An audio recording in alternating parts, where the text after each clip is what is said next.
Tignan natin pagkalagay ito. Nilayo ko na. Yan. Kailangan katamtama lang ito ang sukat nito, parang lagari, kalayo. Sobrang lapit kaya pangit yung andar. Parang lunod daw siya na pumapalya.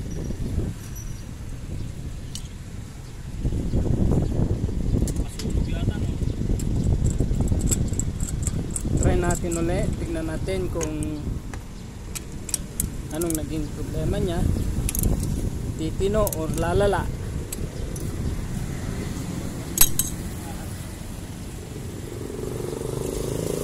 Okay. Try natin.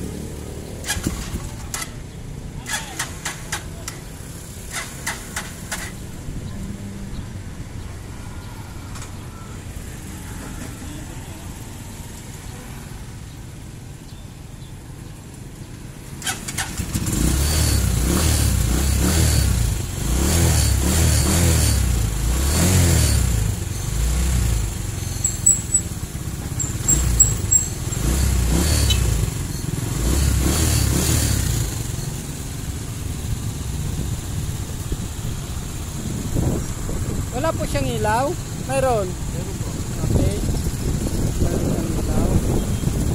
Simplify na lang natin. Ayun, sinisigop sila kay. Timing pa ng ano yan, karburador. Okay. Okay na yung ano niya. Ignore niya. Yun. Papa.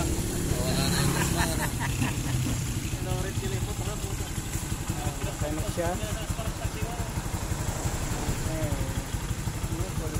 Euro 150.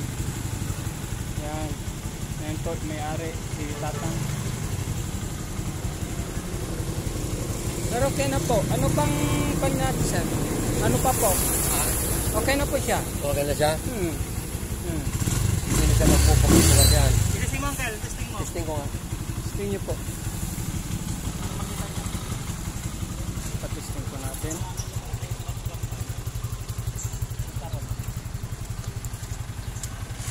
Kawawa naman eh. Kahit sinama ko rito. Sabi ko, wala ka bang alam na